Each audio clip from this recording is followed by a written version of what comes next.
Today on Back to Our Roots, we're going to tackle one of the more difficult topics: who crucified Jesus? Stick around and you're going to hear some very interesting things.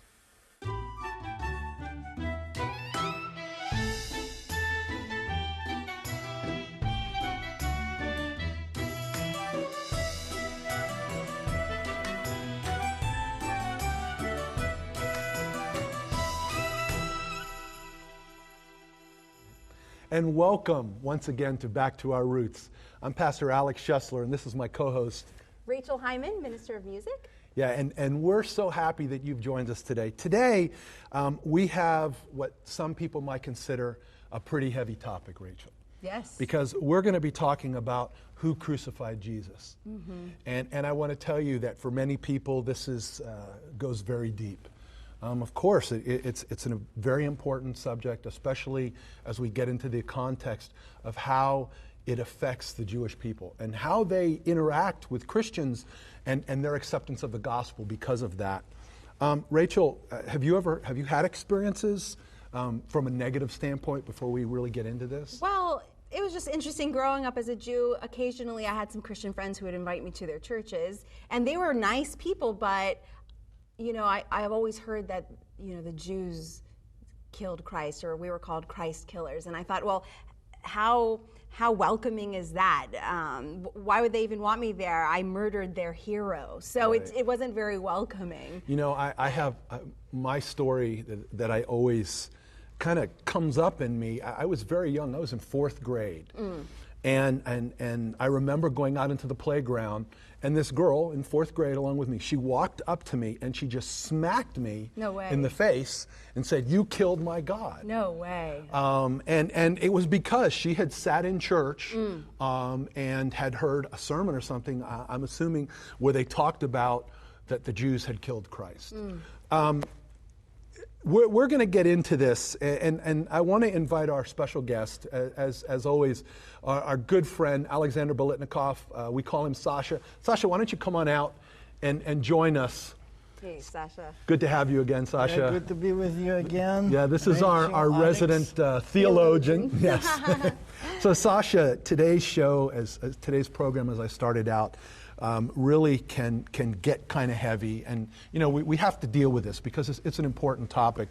Today we're talking about who in fact crucified Jesus. Now, the first thing that we want to get into is the biblical account versus what people believe, what people have been taught. So, the first thing, we have this idea that all of Israel. Now, when I say Israel, people will think all of the Jews in total, all of Israel are guilty for the crucifixion of Jesus. That's what it sounds like when they say the Jews. The Jews killed Christ. Right. And that's first biggest misconception, to represent the entire nation, not just killing Jesus, but against Jesus, where in the Gospels we see account after account so many Jewish people follow Jesus. Yeah, well, let's get right to that, because the original community that followed Jesus, come on, they were all Jews. Mm-hmm. So it's really a pretty inaccurate statement to say that all Jews. Well, first of all, we're talking about Jerusalem,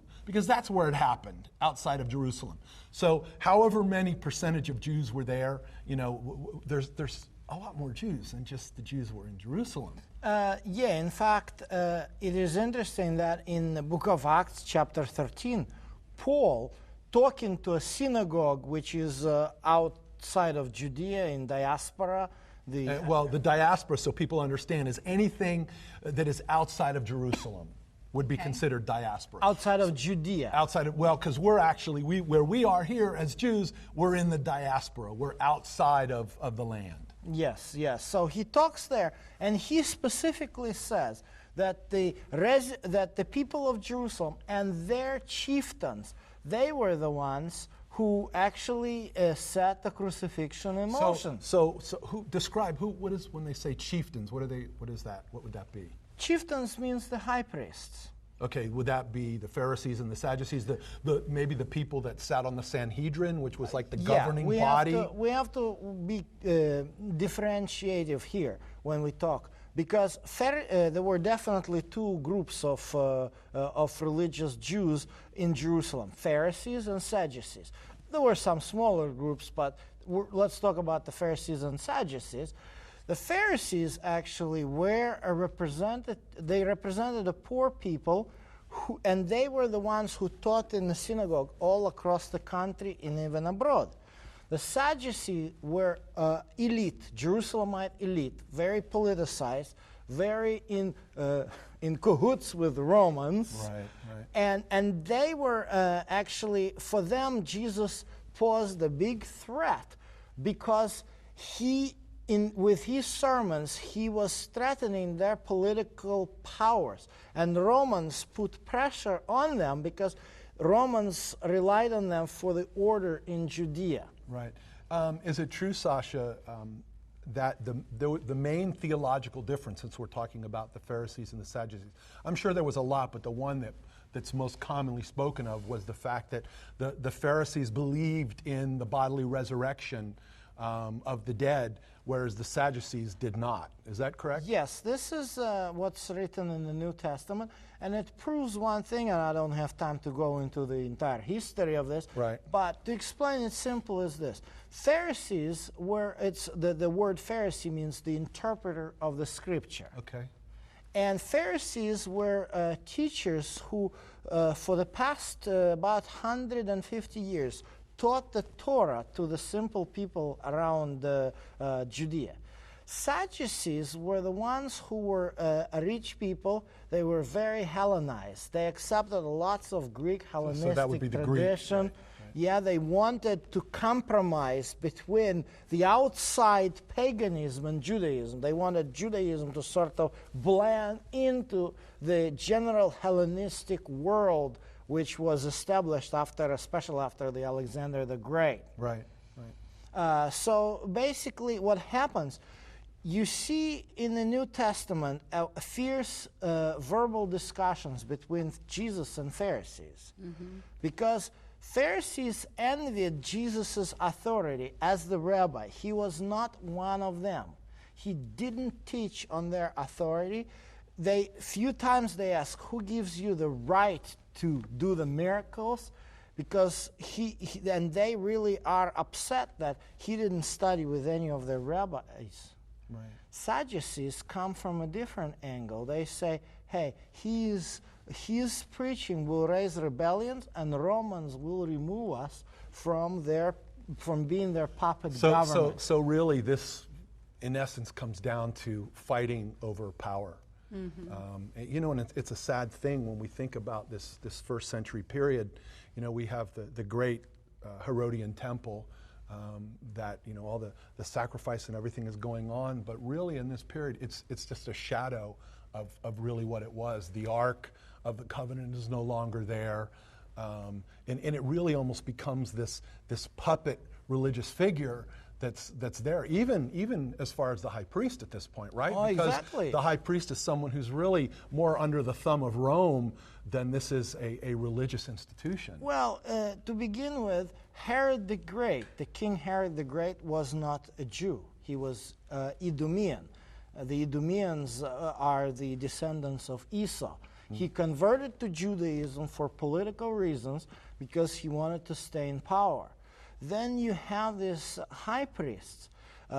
Today, later in Jewish tradition, Talmud strongly questions whether... Well, let me, sorry to cut you out, but just Talmud is the oral law that's been written down. And we've talked about that in the past. Go ahead, Sasha. Yeah, I'm but sorry. the Jewish tradition questions the Aaronic descent of Anna and Caiaphas, two high priests.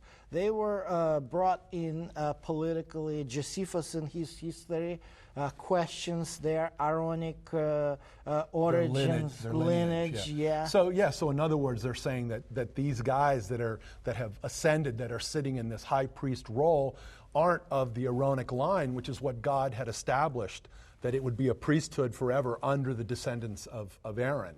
Exactly. And what is actually happening is the whole story of crucifixion is set in motion after the resurrection of Lazarus.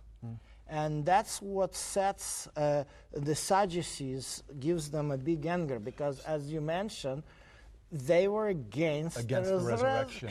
Which, it's interesting. We're leading into this. Our next question is going to be, and you've already started, Sasha, who in fact initiated the crucifixion? And then the bigger question is why, but it's interesting as we unfold this, how what the Sadducees in fact are fighting against in the long run really comes back to even bite them more.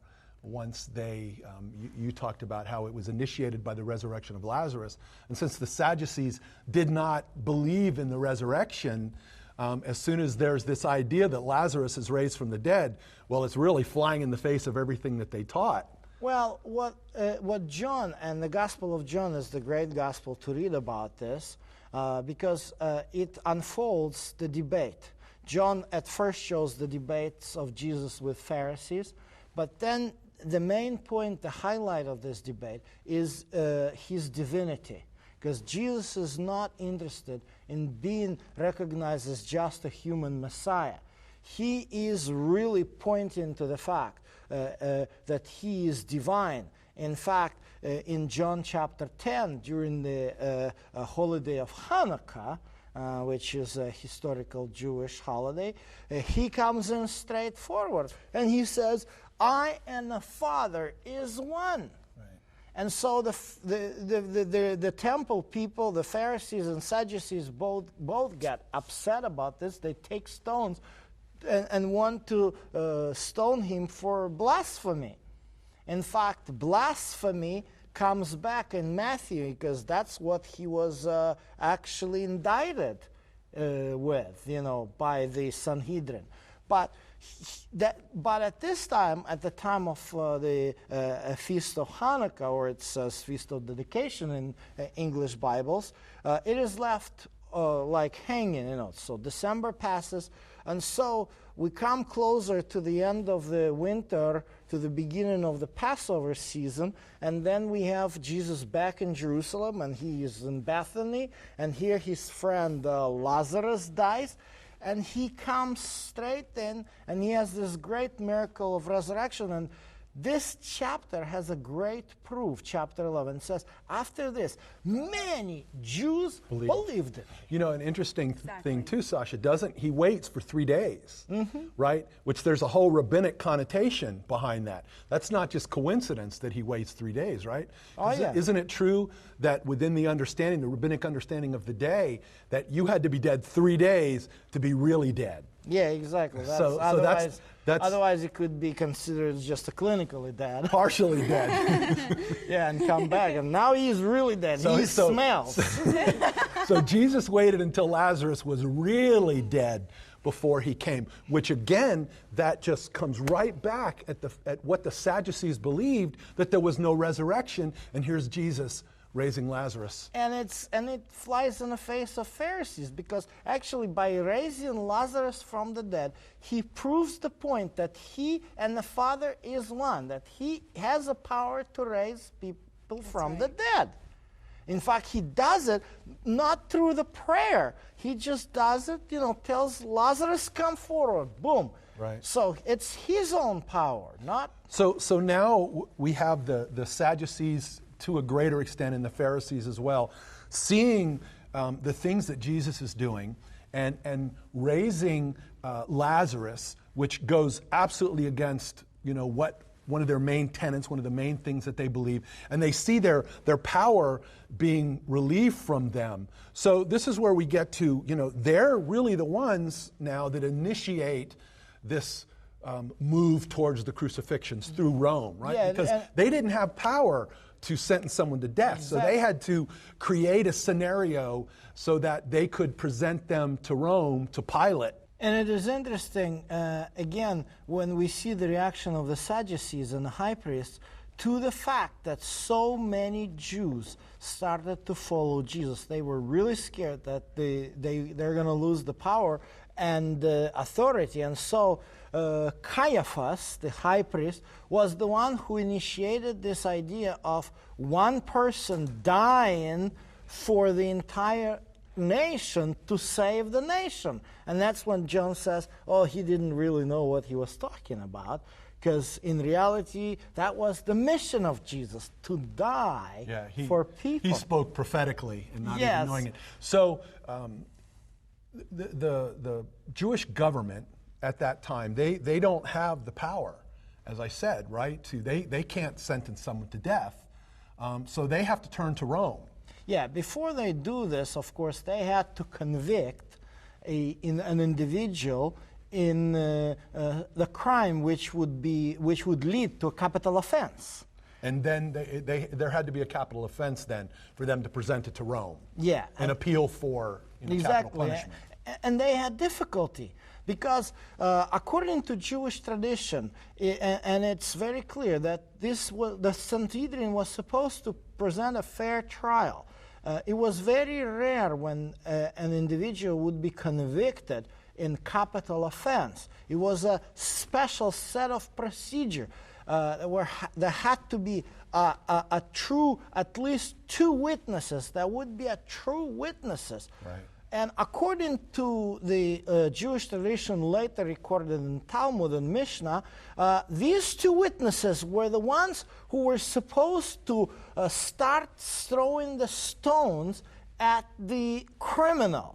So the trial of Jesus, which we see recorded in Matthew 26, does not concur with any of the Jewish laws. It was extremely political. It was it was like during the communist era they did it. So I wonder, Sasha, and I don't know if you can answer this. I'm just thinking at this point, was there any precedence or is there any history where the Sanhedrin, which is the Jewish legislature, the Jewish governing body, where they had appealed to Rome in the case like what they did with Jesus for the crucifixion? Had they ever done that before? Do you know? We don't have any of the records like this. We know when Jews used to have kings, after the Maccabean revolts, the kings would approve the executions. But since Herod took the power and he was representative of the occupational forces, and plus Pilate was in there. And he was the governor. And who was the governor. Yeah. So we don't know what was going on, but it was usually Romans were the ones who were executing criminals for kind of rebellion, treason. And another thing, I'm sure that most people at least are somewhat familiar that when it goes to Pilate, he even tries to push it away because the tradition says that at that time during the feast they would release somebody who was condemned, and then we have this whole idea of Barabbas, right? That is brought in. That Pilate tries to here we have this murdering criminal versus Jesus.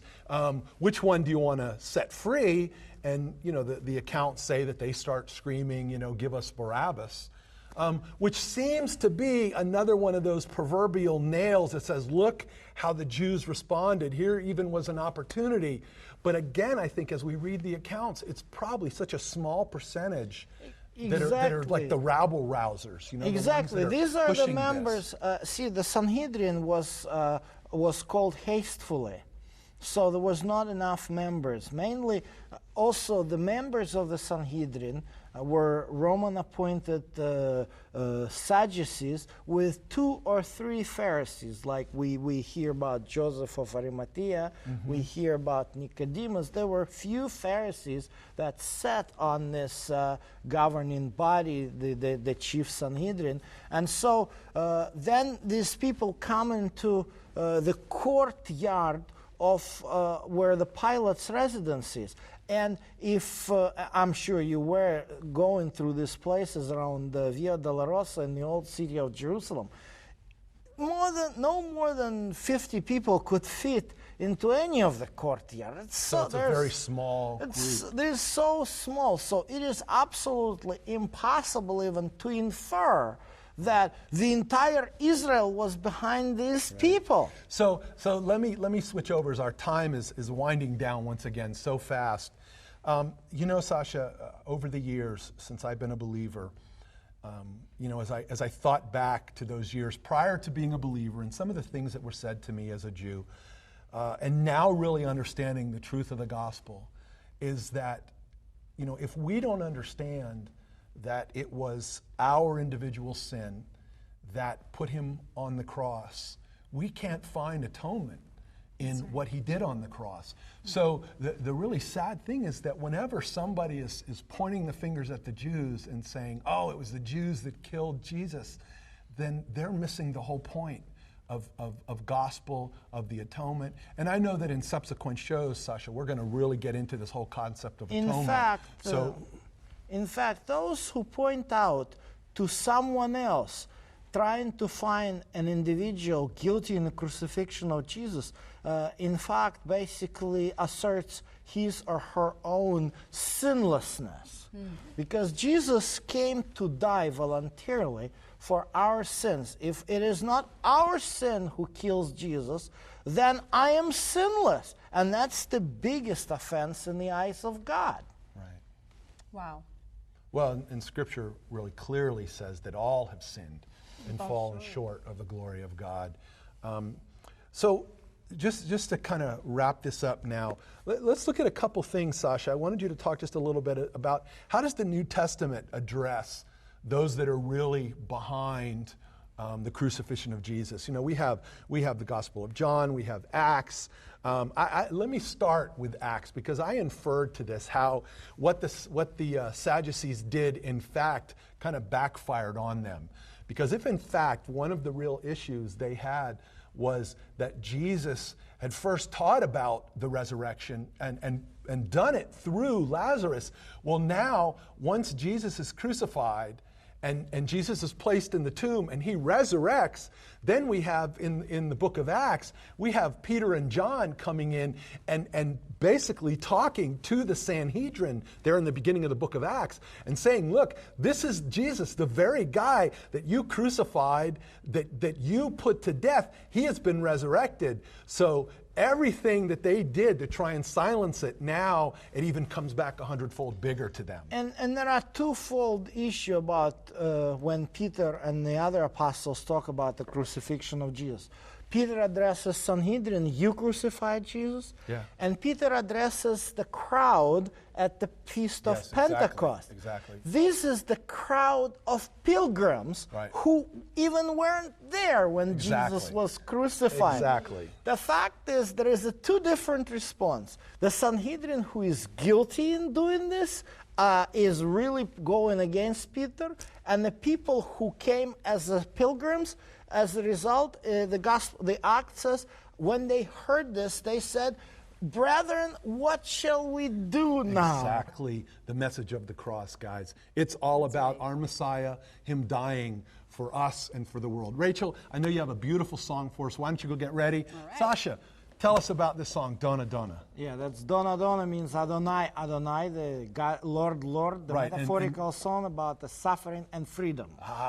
Okay. Rachel, let's hear this beautiful song.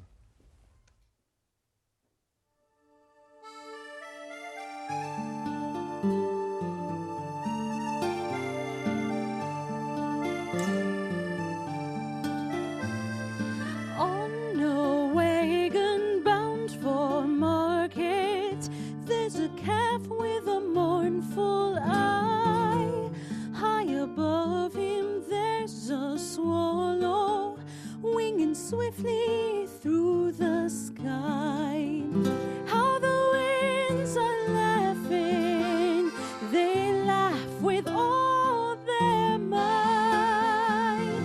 Laugh and laugh the whole day through, and half the summer's night. Donna, Donna, Donna, Donna, Donna, Donna. Donna, Donna, Donna. Donna, Donna, Donna, Donna. Donna, Donna, Donna. Stop complaining, said the farmer, who told you a calf to be. Why don't you have wings to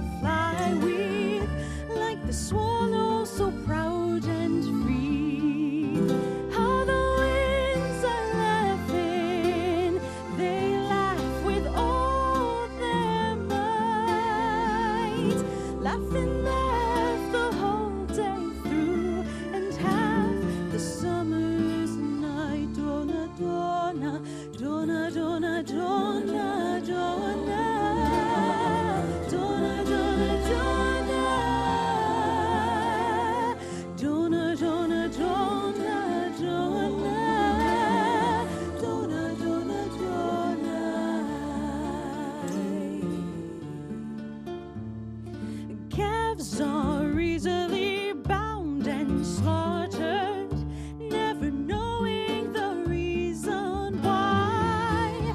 But whoever treasures freedom, like the swallow has learned to fly.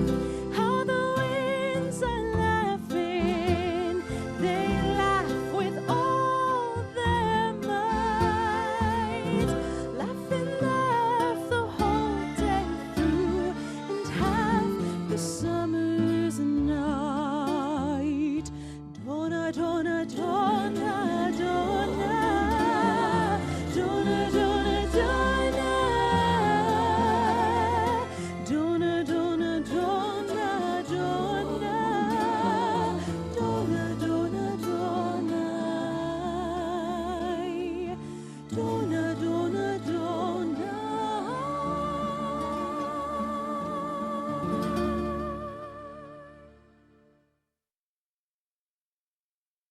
Rachel, thank you. What a beautiful song. And Martine, once again, thank you. It's a great joy to have you with us. Friends, we want to thank you so much for joining us once again. Today was not one of the easiest topics that we will deal with. It strikes a deep chord in so many people, Rachel, you know. But it's an important thing, because the message of the cross, Scripture does say, it's an affront, and sometimes it's hard for people to hear. But it's all about the price that Jesus paid for each one of us, and each one of us put him on that cross through our sin. So it wasn't the Jews, it wasn't the Muslims, it was all of us. All of us. And we have to accept that. So once again, we want to thank you for joining us, and please thank God for the blessings that he gives us every day. And may the Lord bless you, and may he keep you, and may the Lord make his face to shine upon you and be gracious to you, and may the Lord lift his countenance upon you and bring you his peace. So once again, on behalf of my co-host Rachel, I'm Pastor Alex, and we want to thank you for joining us. We'll see you next time on Back to Our Roots.